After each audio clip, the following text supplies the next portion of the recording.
On the night of September 11th, 1899, a 23-year-old student named Alice Knott sat in her bedroom in the Washington, D.C. boarding house where she lived, doing what she did every single night, which was to study. So Alice rarely left her room.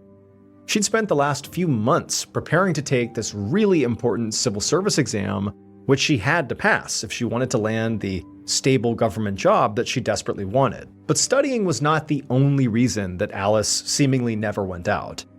Alice was also sort of naturally a recluse, in part because she had a lot of health issues, like a weak heart and poor circulation, and she just generally got sick a lot. So being out in the world was really tiring for her, and also sort of scary, and it was just easier and safer to stay inside. Now, it was getting late in the night, and there was some cold air coming in through her open bedroom window, and it was actually unusually cold outside tonight. And since she got sick pretty easily, she didn't want to risk this draft coming in, giving her a cold or something. So she set her work down for a moment, and she went up to close the window. And then on her way back to her desk, she smiled at the other very important reason that she spent so much time in her room: her beloved pet parrot, Polly. And Polly was sitting on his typical perch, one of the room's light fixtures, and as he saw Alice approaching, he got really excited and began squawking really loudly. Now, Alice knew that basically any minute now, she was very likely going to hear a loud knock at her door about the loud noise, because most of the people who lived in this boarding house with her hated Polly. And Polly, admittedly, was kind of a mean bird. Not only was he really loud, but he bit people and made really threatening noises and had some bad disruptive habits that pretty much drove everybody who lived in the building crazy. Like right now, Polly, in addition to squawking really loudly, was also pecking the metal frame of the light fixture that it was on, which not only made additional noise, but it also damaged the light fixture. Which, to most people in the building, they didn't care so much about the light fixture, but the landlord did. And so it was just this general consensus that Polly is sort of nasty and loud and also damages stuff. So nobody liked Polly, and they really told Alice that she needed to get rid of Polly, and soon, because he is a real problem. But Alice would not get rid of Polly. She loved Polly, and Polly loved Alice. He wasn't mean to Alice, he followed her around everywhere and was very sweet to her, and so Alice she felt very attached to this bird. In fact, in many ways, she viewed Polly as being sort of like her only family. The only reason she was in this boarding house to begin with is because her brother and both her parents had passed away. And so a lot of time, it was just Alice and Polly in this room together. And so it was just a very important relationship. It was like the only relationship that Alice really had. And so Alice just walked over to Polly, who was still squawking loudly and pecking at this light fixture, and she just told him to stop what he was doing. And he listened. He went completely quiet, and, she pet him for a second, and then a moment later, she was back at her desk, back to studying, and for the next few hours, that's what she did, until her eyes got too tired to stay open, and she went to bed. Hours later, in the middle of the night, Alice suddenly stirred awake, and she sat up in her bed. And she had no idea what caused her to wake up. But what she did know is something just felt wrong. Her chest felt incredibly tight, and she actually felt kind of dizzy. And so she got out of bed, and she stumbled her way over to the door to get help. But she didn't get there. After taking only a few steps, her legs suddenly gave out from under her and she fell to the ground. The next day, just before 1 p.m., the landlord of the boarding house bustled around the kitchen, putting some lunch on the table. And then when he was done and all the food was laid out for his guests, he called out to the house to let everybody know that lunch was ready and to come on down. And a few moments later, all the guests appeared at the table, except for Alice. Now, the landlord immediately noticed this, and it did bother them. I mean, they hadn't seen Alice all morning. However, they did know that Alice typically stayed up late studying, so it wasn't all that unusual for her to sleep in. But even by her standards, 1 p.m. was very late, and so the landlord decided they would just go up to her room and make sure she was okay. And so the landlord went down the hallway to the last door, which was Alice's, and they knocked, but there was no answer. So after trying a few more times and still not getting an answer, they just reached down, turned the knob, it was unlocked, and they opened the door. And immediately, as soon as that door opened, the landlord began to gag. So there were a lot of things about Alice's pet parrot Polly that really concerned people. And Alice, who loved her bird and considered it the only thing saving her from total awful loneliness, sort of looked the other way when it came to all those concerns. However, there was one thing that Alice should not have ignored, and that was her parrot's drug problem. So in 1899, interior lighting inside of homes was almost exclusively open flames, and those flames were powered by gas. And it would turn out Polly regularly liked to inhale that gas. He would basically get high. When he was pecking at the light fixture, he wasn't doing it just to make noise or to damage it. He was doing it to turn the valve in order to suck on this gas until he basically passed out. Now, Alice did know Polly did this, but she would typically stop him while he was in the process of trying to get high and just kind of keep him from doing it. Or if after he had turned the valve and passed out, she would just move her parrot and then close the valve. Or she would keep her window open to ensure that the gas wouldn't get trapped in her room. But on this night, it was so cold outside, she shut the window, and then she fell asleep because she was so exhausted from all the studying, and it was after she had fallen asleep that Polly pecked the valve open, got high on the gas, passed out, and then the room continued to fill with this poisonous gas. So when the landlord opened up the door, the reason they gagged is they were hit by this surge of gas that had been trapped inside the room for hours. And then when they looked inside, they saw Alice's body lying on the ground by the bed, not moving, and then at the landlord's feet, flattened on the ground with their beak wedged under the crack at the bottom of the door, was the parrot. Alice would die from inhaling the gas, but the parrot survived because he was able to make his way over to the door and breathe in that fresh air. And so the parrot recovered and would continue to huff gas whenever it got the chance.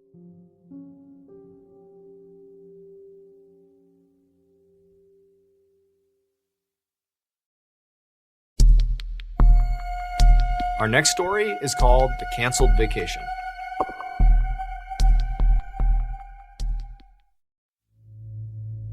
Late one night in September of 1993, 43-year-old Linda Gowdy suddenly startled awake inside of her bed in her home in Stoneham, Massachusetts. She had just had this really horrible nightmare about how she was going to die. So in a few weeks, Linda and her boyfriend, whose name was Tim, were planning to go on a Caribbean cruise. And in Linda's dream that she just had, she had been on that vacation, and during that trip, she had basically seen herself dying in a car. And this dream, it was no ordinary dream. It had been so vivid, so awful, that even now, she knew she was awake, but her heart was still racing. She was still dripping sweat. It was like she couldn't fully escape from this nightmare. And as she's just kind of sitting there with these horrible thoughts in her mind, she began to realize that this was no ordinary dream. This was a premonition.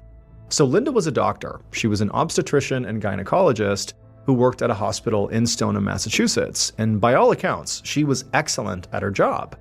Not just because she was smart and experienced, but also because she was just naturally intuitive and had this sort of like sixth sense when it came to her work.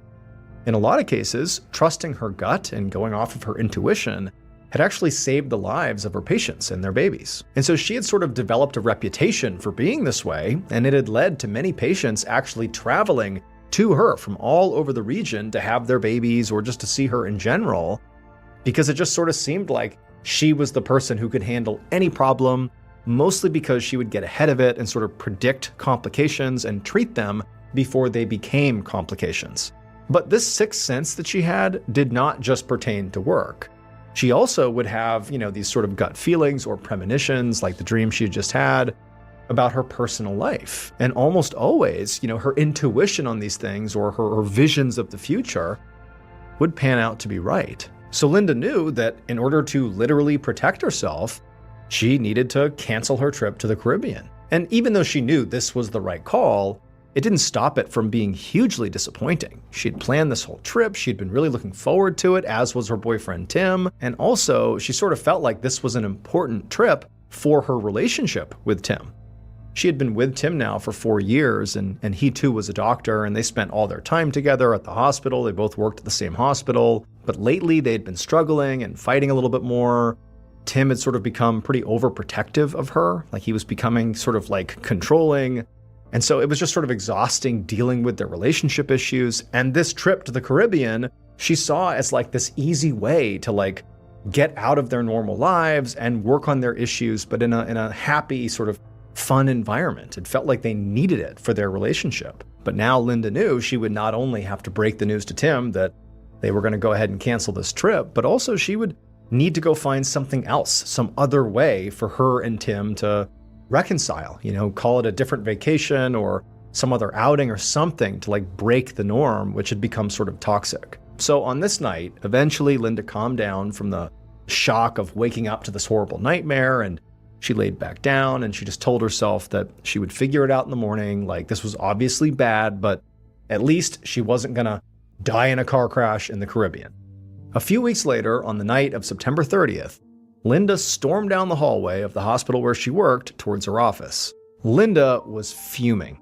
So she should have been leaving for her trip to the Caribbean with Tim in just a few days, but she had gone ahead and canceled the cruise because of her dream, which Tim was very annoyed with her about. He'd been vocal about the fact that her reason for canceling this trip was ridiculous, and it had made things really tense between them, and it was already tense between them, so this is doubly bad. And now, just a few minutes ago, they had actually run into each other in the hospital hallway because they both worked there together. And they had gotten into this huge fight about the cancellation of this trip, and other coworkers had actually overheard it. And so now Linda was not only mad, but also embarrassed, that other people saw her fighting. And so as soon as she got into her office, she just slammed the door behind her and sat down and tried to focus on her work, reviewing patient charts and other things like that, but she just couldn't. Now, Linda knew that canceling this trip was the right thing to do. She was sure that if she had gone to the Caribbean, she and maybe even Tim would have died in a car. She knew that she was preventing that. But at the same time, she also just hated how this premonition was now further complicating her relationship. And so now Linda just told herself to calm down. She took a few deep breaths and told herself, you have other things that are coming up that will help distract her from the drama of her relationship and this trip. She had a massage she had booked for herself on her day off tomorrow, and she also had her college reunion this weekend. Two things she was definitely looking forward to that so far anyways, she had not had a premonition about, so she had not canceled. Finally, around 8:15 p.m., when Linda's shift finally came to an end and she had left the hospital to make her way home, she actually was in pretty good spirits. Even though she had certainly not resolved things with Tim, they were still very much fighting. This Caribbean trip really had become a pain in both of their sides. Despite all that, Linda was determined that, she's not going to let this be just a constant drag on her life. She needs to just live her life and just go forward, and in time, things will sort themselves out. 4 days later, on the afternoon of Monday, October 4th, one of Linda's friends was driving towards the hospital where Linda worked. And this friend was very worried about Linda, since she hadn't heard from Linda since they spoke on the phone last Thursday, which in and of itself was not a particularly big deal, since they didn't speak every day. But this friend had also spoken to one of Linda's coworkers that morning, who was also worried about Linda, because Linda apparently didn't show up for work that morning, and the staff at the hospital were very worried, and they had even sent someone to Linda's house to check on her to make sure she was okay, but she wasn't home. And Linda, she rarely missed work, and if she did, she called in. And so to find out that she hadn't called in and nobody knew where she was, combined with the fact that this friend has not heard from her, the friend is thinking something's wrong here. And so they were going to the hospital to basically get together with their coworkers to just get to the bottom of this, to figure out what happened to Linda. But now, as the friend turned into the hospital's parking lot, she could immediately see that something was terribly wrong here, because the lot was crawling with police officers. They'd completely roped off the whole area, and then there was this one big group of people sort of standing over at the perimeter. And so when the friend pulled up and parked their car, she got out and she rushed over to this group to see what they were all looking at. And when she saw, she just gasped.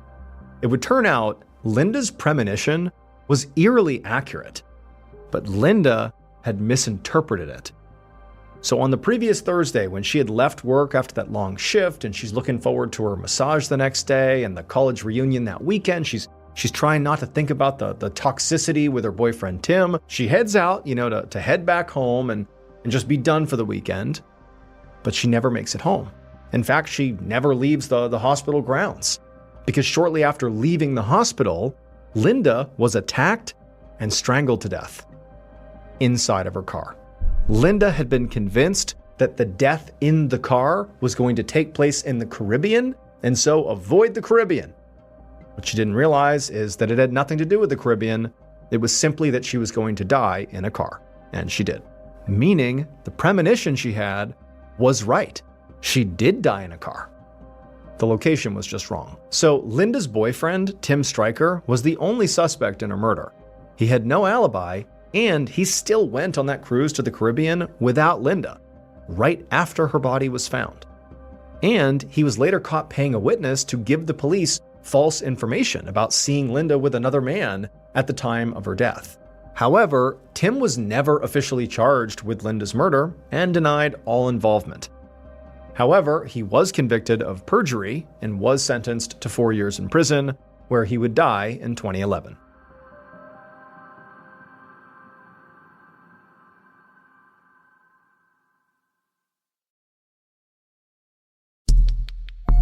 The next and final story of today's episode is called The Ring.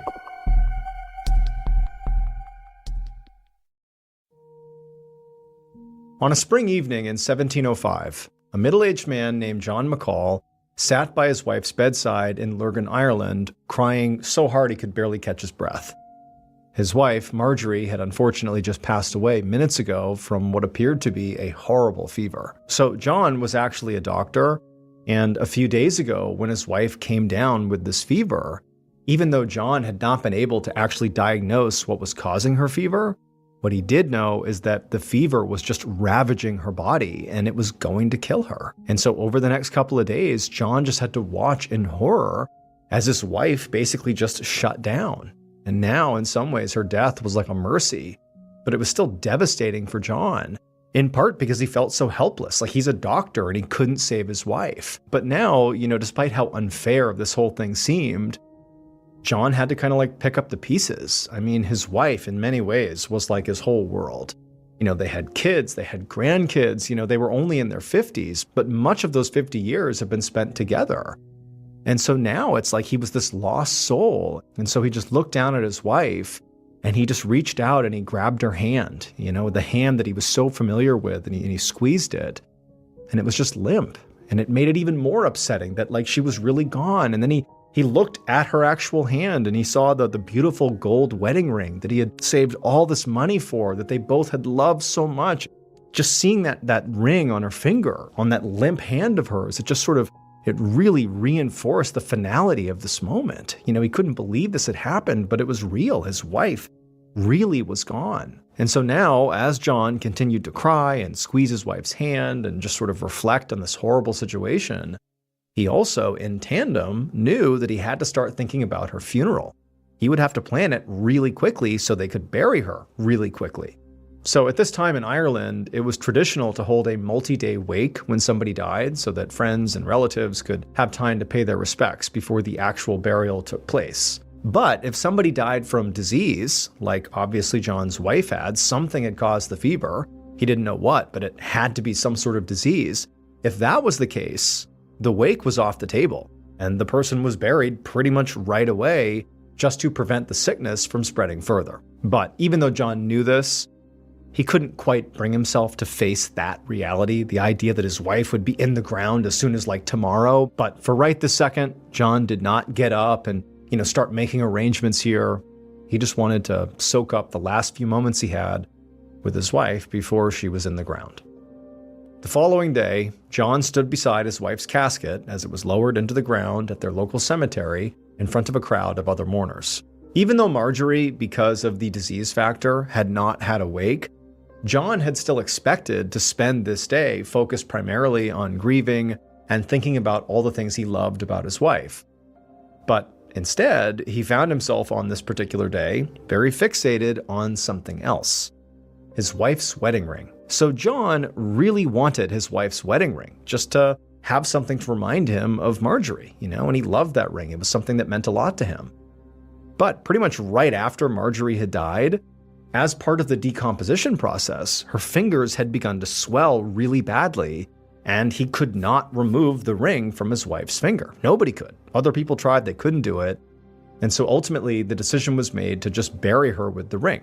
And so, of course, that in and of itself was sad for John. He really wanted that ring. But also, as John stood there watching her casket get lowered into the ground with this ring inside, he was worried that now her gravesite could potentially become a target for grave robbers. Now, grave robbing has been a thing as long as there have been graves, but it was especially common in Ireland in the early 1700s when the story took place, because the country at the time was experiencing widespread famine and poverty, and people were desperate.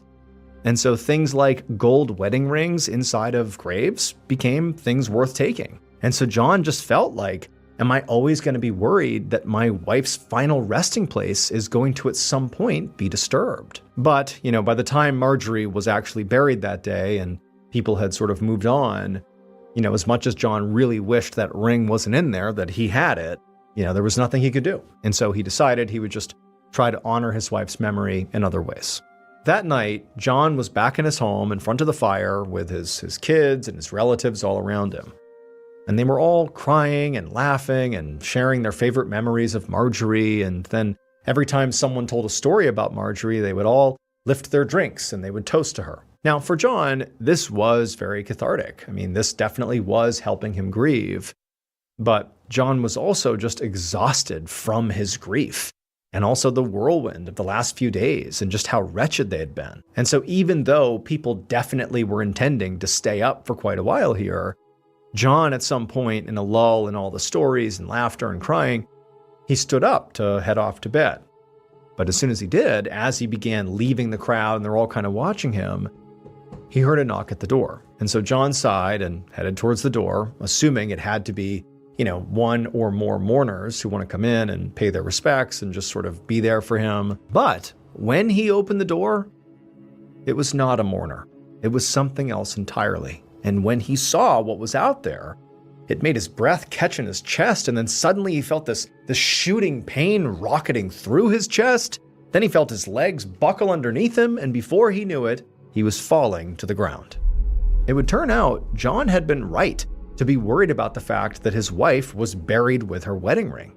Because not long after she was laid to rest, word had gotten out that there was this ring inside of her grave, and grave robbers, they dug her up. But just like John and everybody else who tried, the grave robbers also could not get the ring to come off of Marjorie's swollen finger. So they had to cut off her finger to get the ring. But when they did that, a very unexpected thing happened. Marjorie sat up and started screaming. So even though John was a doctor, he had been wrong when he thought she had died. I mean, he wasn't the only one. Lots of people thought she had died. However, nobody caught it, and they were so quick to bury her because they were fearful of whatever had caused her fever, that disease, that it would continue to spread, that they buried her while she was alive. Just nobody knew. And then those grave robbers, when they cut off her finger, well, the pain of having her finger lopped off basically jolted her out of this catatonic state she was in, and she sat up and she was fully alive again. But when Marjorie basically stumbled from the cemetery, fresh from her grave, back to her home to tell her husband that, hey, I'm still here, when John opened the door and he saw his wife standing there covered in dirt and missing a finger and looking horrible, he was so shocked and so scared that he had a heart attack, and he actually died. John was buried in the same plot that Marjorie had just been dug out of. And Marjorie, despite what happened to her, she went on to live for many more years, just without her ring finger. And then when she finally did die, she was buried in the same cemetery and was given a headstone with the inscription, "Lived once, buried twice." That headstone is still at Shankill Cemetery in Ireland today.